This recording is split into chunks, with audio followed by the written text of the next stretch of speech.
बच्चों आज की इस क्लास में आप लोग को हम सरल रेखा में गति से संबंधित आंकिक प्रश्न को बेटा लगाएंगे। तो बेटा मेरा जो पहला न्यूमेरिकल्स है क्या है बेटा, एक कण 7 मीटर की त्रिज्या के अर्धवृत्त पर, वो कितना त्रिज्या है बेटा आपका 7 सेंटीमीटर त्रिज्या है कि अर्धवृत्त पर बिंदु ए से कहाँ तक बी तक जाने में 10 सेकेंड में क्या होता है पहुँचता है। तो ज्ञात क्या करना है आपको, औसत चाल और औसत वेग ज्ञात करना है। तो सबसे पहले हम लोग क्या करेंगे, एक अर्धवृत्त का निर्माण करेंगे जो किससे, पॉइंट ए और बी से मिलकर बना हुआ है। तो ये आपका बेटा क्या हो गया, ये अर्धवृत्त है। तो अर्धवृत्त है बेटा ये। तो यहाँ पर जो आपकी त्रिज्या दिया हुआ है वो कितना दिया हुआ है आपका 7 मीटर। कितना दिया है आपका 7 मीटर। और ए से बी तक जाने में जो आपका समय लग रहा है, वो कितना है समय आपका 10 सेकेंड है। कितना सेकेंड है, 10 सेकेंड है। तो ज्ञात क्या करना है हमको, औसत चाल ज्ञात करना है और औसत वेग को ज्ञात करना है। तो चूंकि जो दिया हुआ है आर इक्वल कितना दिया हुआ आपका 7 मीटर और आपका जो समय दिया हुआ है टी इक्वल कितना दिया है आपका 10 सेकेंड। तो फाइंड क्या करना है आपको, औसत चाल। तो आप जानते हैं बेटा जो चाल बराबर क्या होता है, दूरी बटा समय। तो जो दूरी इसमें चली जाएगी ए से बी तक जाने में जो दूरी चली जाएगी वही आपका क्या हो जाएगा, आपका अर्धवृत्त की जो परिधि होगी। तो क्या हो जाएगी बेटा आपका पाई आर बटे समय जो होगा आपका वो क्या होगा टी होगा। तो पाई की जगह आप कितनी वैल्यू रखेंगे 22/7 और इंटू आर की वैल्यू दिया हुआ है कितना बेटा 7 और अपान कितना करेंगे टी की जगह पे कितना है 10। तो 7 से 7 क्या हो गया, 7 1 जा 7 कट कैंसिल हो गया। तो कितना हुआ, ऊपर बचा आपका 22 अपान क्या हो गया आपका 10। 22 का जब 10 में आप डिवाइड करेंगे तो 2 पॉइंट आपका आ जाएगा 2 मीटर अपर क्या हो जाएगा आपका सेकेंड। ये आपका पहला आंसर हो गया बेटा, ये आपका पहला आंसर हो गया। अब दूसरा बेटा आप देखें क्या निकालना है आपको, औसत वेग। क्या ज्ञात करना है आपको, औसत वेग को क्या करना है फाइंड करना है। तो औसत वेग बराबर होता है विस्थापन बटे किसके, समय के। तो जो इसमें विस्थापन हो रहा है तो ए से बी तक जाने में जो होगा वो आपका क्या होगा बेटा, वो त्रिज्या ना होकर के बल्कि क्या हो जाएगा व्यास हो जाएगा। ए से बी तक ये आपका क्या हो जाएगा व्यास। चूँकि ये 7 सेंटीमीटर है ये दूरी क्या है आपका 7 सेंटीमीटर है, तो ये भी 7 सेंटीमीटर। तो अर्थात ये जो व्यास होगा वो 2r के क्या होगा बराबर होगा। तो उसको जो विस्थापन होगा आपका क्या हो जाएगा 2r और अपान जो समय होगा वो क्या हो जाएगा आपका t। तो 2 की जगह आप 2 रहने दें, इंटू आर की वैल्यू आपको पता है कितना 7 अपान क्या कर देंगे 10 की जगह टी की जगह पर कितना रख देंगे 10। तो 7 2 जा कितना हो गया 14 अपान 10। जब आप डिवाइड करेंगे तो 1.4 हो जाएगा और इसकी जो यूनिट होगी मीटर पर सेकेंड। ये आपका क्या निकल के बेटा औसत आपका ये वेग हो गया, औसत वेग। और ये आपका क्या हो गया बेटा औसत चाल, औसत वेग और औसत चाल। ये आपका क्या हो गया आंसर हो गया कि जो हमारा क्वेश्चन दिया हुआ था उसके थ्रू हम लोगों ने औसत चाल और औसत वेग को बेटा हमने क्या किया निकाला। बेटा दूसरा न्यूमेरिकल देखें कि क्या दिया हुआ है हमारा। तो इसमें दिया हुआ बेटा सरल रेखा में गति करते हुए एक कण की विभिन्न समांतरालों में चाल निम्न सारणी के द्वारा प्रदर्शित है। तो ये मेरा क्या है बेटा, ये सारणी दिया हुआ है कि समांतराल और चाल की सारणी दिया हुआ है कि 0 से 5 सेकंड में जो चाल है आपका 2 मीटर पर सेकंड है, 5 से 10 सेकंड में जो आपका चाल है 4 मीटर पर सेकंड है, 10 से 20 सेकंड में जो चाल है वो 5 मीटर पर सेकंड है और 20 से 30 सेकंड में जो चाल है आपका कितना है 4 मीटर पर सेकंड है। तो हमको ज्ञात क्या करना है, कण द्वारा चली गई कुल दूरी को आपको क्या करना है फाइंड करना है और साथ ही साथ आपको क्या निकालना है औसत चाल निकालना है। तो आप लिखेंगे बेटा सॉल्यूशन में आप देखें, इसलिए 0 से 5 सेकंड में चली गई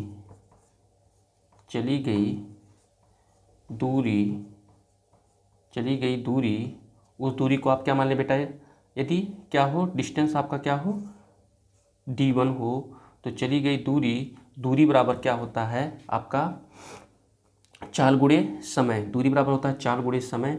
तो चाल आपका क्या है 2 है। अब इसमें समय ना होकर के बल्कि क्या हो जाएगा, समय अंतराल हो जाएगा। तो समय अंतराल मीन्स जो आपका मैक्सिमम टाइम होगा उसमें से जो आपका लोअर टाइम होगा उसको क्या कर देंगे, घटा देंगे। तो मैक्सिमम आपका 5 है, तो 5 माइनस क्या हो जाएगा 0 इक्वल हो जाएगा 2, और 5 में से 0 गया तो कितना बचेगा बेटा आपका 5। तो 2 5 या कितना हो जाएगा 10। तो D1 की वैल्यू आ गई 10, और इसकी यूनिट होगी क्या हो जाएगी, यूनिट मीटर की। अब इसी प्रकार आप लिखेंगे बेटा 5 से 10 सेकंड में, 5 से 10 सेकंड में चली गई दूरी,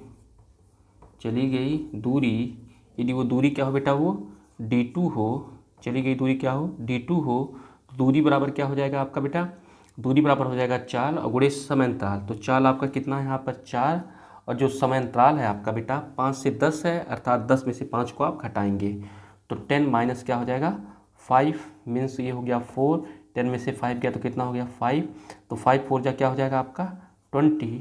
तो जो D2 की वैल्यू आ गई आपकी कितनी आ गई 20 मीटर। इसी प्रकार आप निकालेंगे बेटा किसमें, 10 से 20 सेकंड में। तो आप लिखेंगे 10 से कितना 20 सेकंड में चली गई दूरी, यदि क्या हो आपका वो D3 हो, तो क्या लिखेंगे, इसमें जो वेग है आपका कितना है 5 है बेटा, और जो इंटरवल है 10 से 20 है, तो 20 में से 10 को आप घटा देंगे। तो 20 और माइनस क्या हो जाएगा आपका 10, तो 5 और 20 में से 10 गया तो कितना बचा आपका 10। तो ये हो गया 10 पंचे 50, ये हो गया मीटर। ये आपका क्या आ गया आपका D3 आ गया। अब बेटा हम लोग किसको निकालें, अब D4 को। तो आप लिखेंगे कहाँ से, 20 से 30 सेकंड में। तो आप लिखेंगे 20 से 30 सेकंड में चली गई दूरी, यदि क्या हो बेटा आपका D4 हो, तो D4 इक्वल जो वेग और गुणे समय अंतराल, तो वेग आपका क्या है बेटा, चाल क्या है आपका 4 है, तो आप 4 लिखेंगे, और जो समय अंतराल है बेटा 20 से 30 है, इसका मतलब 30 में से 20 को आप घटा देंगे। तो 30 और माइनस क्या लिख देंगे 20, तो ये हो गया 4, और 30 में से 20 किया तो कितना हो जाएगा आपका 10 हो जाएगा। तो 4 में 10 का मल्टीप्लाई करेंगे तो हो जाएगा 40 मीटर। यह आपका हो गया D4। इसलिए आप लिखेंगे कण द्वारा चली गई कुल दूरी आपका D हो, तो D में ही छोटे छोटे पार्ट में वो क्या हुआ है, ब्रेक हुआ। तो इसको आप लिख सकते हैं D1 plus D2 plus D3 और प्लस D4। तो D1 की वैल्यू कितनी आई थी बेटा मेरा 10 मीटर, D2 की वैल्यू कितनी आई थी बेटा 20 मीटर, और D3 की वैल्यू कितनी हमारी आई थी बेटा 50 मीटर, और D4 की वैल्यू कितनी आई थी 40 मीटर। तो कितना हो गया बेटा ये 40 50 90, ये हो जाएगा आपका 120 मीटर हो गया। डी की वैल्यू कितनी आ गई आपकी, कुल चली गई जो दूरी हो गई आपकी कितनी हो गई, वो आपका 120 मीटर हो गया। और औसत चाल, इसलिए आप लिख लेंगे कुल चली गई दूरी इक्वल आपका हो गया 120 मीटर। ये आपका बेटा पहला आंसर हो गया, ये आपका पहला आंसर हो गया। अब क्या पूछा है बेटा, औसत चाल लिखेंगे, चूंकि औसत चाल इक्वल हो जाएगा कुल चली गई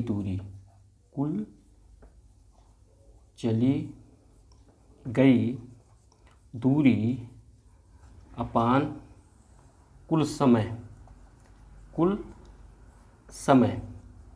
तो कुल जो चली गई दूरी बेटा कितना अभी हम लोगों ने निकाला 120 मीटर है, कितना 120 मीटर, और टोटल जो समय हुआ 0 सेकंड से शुरू हुआ और 30 सेकंड तक ये आया। तो आप यहाँ लिख देंगे कितना सेकंड 30 सेकंड। तो 0 से 0 का कैंसिल हो गया, तो 3 1 जा 3 3 4 जा 12, तो इक्वल हो गया। इसलिए जो आपका औसत चाल आ गया, औसत जो चाल हो गया बेटा वो क्या हो गया आपका 4 मीटर पर सेकेंड। ये आपका क्या हो गया बेटा, ये आंसर हो गया। तो इस सारणी के थ्रू बेटा हमने क्या फाइंड किया, इस सारणी के थ्रू हमने कुल दूरी और औसत चाल को क्या किया बेटा, हमने ज्ञात किया। थर्ड क्वेश्चन देखिए, जो मेरा थर्ड क्वेश्चन है, किसी कण का वेग विस्थापन समीकरण v इक्वल दिया है √180 - 16x है, जहाँ v तथा x किस में है, इसकी मात्रक SI में है। तो कण का हमको क्या ज्ञात करना है, त्वरण ज्ञात करना है। तो बेटा आप देखिए, सबसे पहले लिखेंगे चूँकि जो आपका इक्वेशन दिया है v इक्वल जो दिया है √180 - 16x। अब इसको हमको सॉल्व करना होगा। तो सबसे पहले हम करेंगे क्या कि अंडर रूट को हटाएंगे।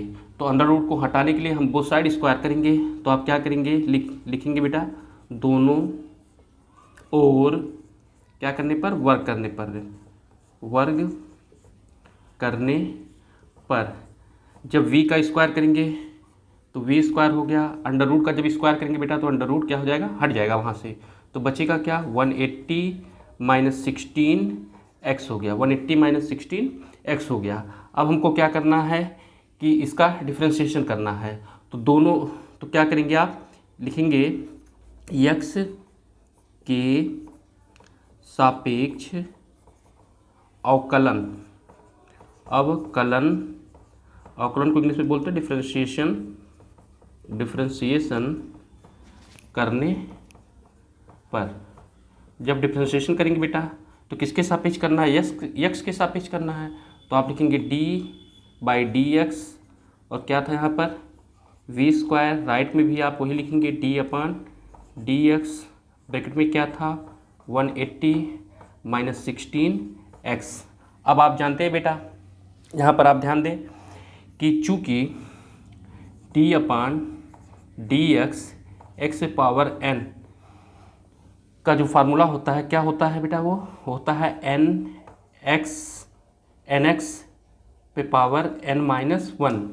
कब होता है, जब यहाँ पर x हो और यहाँ पर भी x हो। और यदि x नहीं होता है तो उसके साथ में, जैसे यहाँ पे v है और सपोज यहाँ पे क्या दिया हुआ, x दिया है। तो जब इसको बेटा हम लोग सॉल्व करेंगे तो हम लोग क्या लिखेंगे, ध्यान दे बेटा कि nx, तो 2 कहाँ आ गया, पहले आ गया। तो ये हो गया 2 और v पे पावर 2 था तो 2 में से हम 1 निकाले तो कितना हुआ, केवल v बचा यहाँ पर। तो nx पे पावर n-1 मीन्स v पे पावर कितना हो जाएगा 1 हमको लिखना नहीं है। अब आप देख रहे हैं कि यहाँ पर चूँकि ये x है, ये v है, इसलिए इसका हम डिफ्रेंशिएशन नहीं कर सकते। तो जब नहीं होगा तो उसको हम ऐसे लिख देंगे dv अपान क्या हो जाएगा dx, 2v × dv/dx इक्वल। अब क्या करेंगे, d/dx का ब्रैकेट के अंदर मल्टीप्लाई करेंगे। तो d/dx और इंटू कितना हो जाएगा 180 - d/dx इंटू कितना हो जाएगा 16x। अब हमको क्या करना है बेटा, इस 16 को हम लोग को कहाँ निकालना है, बाहर कर देना है। तो आप इसको देखें बेटा, यहाँ क्या हो गया आपका 2v और यहाँ पे क्या था आपका dv/dx, यहाँ आप लिख देंगे dv अपान किसके हो गया dx के इक्वल। आप देखिए बेटा d/dx इंटू 180 है। अगर d/dx किसी भी कांस्टेंट का निकालते हैं तो उसकी वैल्यू कितनी होती है, 0 होती है। तो यहाँ कितना हो गया आपका 0 माइनस ये जो आपका कांस्टेंट 16 है। जब d/dx निकालते हैं तो कांस्टेंट को हम कहाँ कर देते हैं, बाहर कर देते हैं। तो ये हो गया 16 को बाहर हमने कर दिया तो d/dx है और इंटू क्या हो गया, ये आपका x हो गया। तो इसको जब आप लिखेंगे तो 2 की जगह 2 आप रहने दें। यहाँ जो v की वैल्यू होती है, वेग बराबर होता है विस्थापन बटे समय होता है। तो विस्थापन को जब आप तात्क्षणिक या तात्कालिक में निकालेंगे तो उसको आप क्या लिखेंगे बेटा, उसको आप लिखेंगे dx अपान किसके हो जाएगा, ये dt के, जहाँ x क्या है आपका विस्थापन है और t क्या है आपका समय है, इनटू यहाँ पर dv/dx पहले से था तो dv/dx को हमने लिख दिया इक्वल हो गया 0 - 16। अब dx/dx की वैल्यू कितनी हो जाएगी, 1 हो जाएगी। तो यहाँ पर आप देखें dx यहाँ भी है, dx यहाँ भी है, दोनों क्या हो गए, कैंसिल हो गए। तो बचा क्या बेटा यहाँ पर 2 और क्या बचा इनटू dv अपान किस क्या बचा dt इक्वल। आप देखिए बेटा ये 0 हो गया, 16 × 1 = 16, तो 0 में से 16 निकलेगा तो बचेगा -16। तो 2 1 जा 2, 2 8 जा हो गया आपका 16, मीन्स यहाँ पे क्या हो गया बेटा dv अपान किसके dt के इक्वल हो गया -8।